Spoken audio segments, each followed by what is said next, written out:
Here with Mike Hopkins, assistant coach, Syracuse men's basketball. Mike, this season, this team having 5 new guys coming on, what's it been like for you as a coach to be able to get them in practice early? I think it was a huge advantage. We had 5 days of practice and then being able to see what they can do in games. It's a huge advantage. And then also, we started practice earlier this year, so you could really see it translate. Usually tonight would be our first practice, and we feel like we're already in season form. Like you're not you don't want to burn them out too soon. But we're way advanced in terms of the defense and what we're trying to do offensively. Obviously, we have to get better at those things, but we're way ahead of schedule.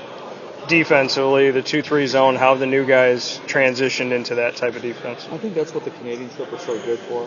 You had the practices and you kind of get the concept, and you play in the games and you really can see what, Coach Bayham is really stressing what he wants. And I thought, there's nothing like game experience, and that's what was great about that trip. And these guys have taken that trip and really learned from it. We're able to have game tape to go back and teach these guys. And it's been a huge advantage. How helpful can that be to not just play yourself in the preseason, but to have the opportunity to play for other teams? I think it's big. And then playing Carleton, having such a tough game in Ottawa, those games get you better. You kind of see what guys are made of in different situations. It was worth its weight in gold.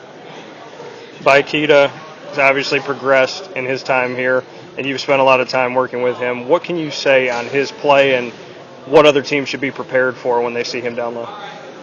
Dude, the energy bus, man, the energy pill. Like plays such a high-paced Ferrari engine, Autobahn, whatever you want to call him, Flash. I mean, this guy is everywhere. And defensively, he becomes the guy who everybody follows. He brings a lot of energy. He shuts down the middle of the paint. He seems to be deflecting, disrupting all over the court, and that's what our defense is based on. How big has he been to have that progression, to not just be specifically defense, but to see, like you said, the Autobahn Flash, to be a guy that was going after everything, and especially in Canada, seeing that too? Yeah, and he's one of the most active offensive rebounders, and he started making layups and different. Like he plays such a high pace. Sometimes you're like, oh, how did he miss that? But he's going so hard. Sometimes I think he hasn't caught a breath with the way he plays. But he's a big-time player / person / student athlete. I mean, I don't remember in all my time here if I've ever coached or been around somebody that, is at the highest level in all 3 of those categories. Rakeem Christmas, another guy down low.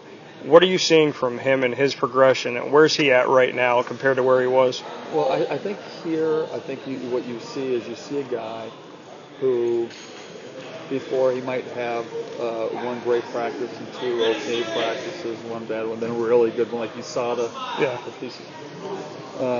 This year, it's more good practice, great practice, good practice, okay practice. The ratios changed in his favor, and that's what usually happens with big guys. Big guys take a longer time to develop, and Rock is a guy. Hopefully he's focusing on the process of getting better every day in something. And he's had a great. He didn't play great in Canada the last game. I thought he showed what he could be, and getting him to play at a higher level will just elevate this team to a whole other atmosphere, I think. Daywan Coleman, in the same respect, raising the level. What can you say on him? I think so. They have to be able to impose their will on teams, and it's not about shooting jump shots. It's about pounding the ball in the paint and crashing the offensive glass and really showing that hey, we're bigger than you and we're more physical and more active than you. And that's if those guys can do it, then they can play together. If they can't, it's one of those things. But they both I thought, had great preseasons, more consistently good than bad. And, now we just got to hope it carries over again. And what about B.J. Johnson and how he's kind of come into this front court? What's he been to you so far? He's amazing. He's shooting the ball at a high rate, as good as anybody freshman I can remember shooting the ball, James Sutherland maybe when James here. And he just brings an aggressive attitude every day to practice. So that's rare to see a freshman just sitting there trying to attack. So he's been a great surprise.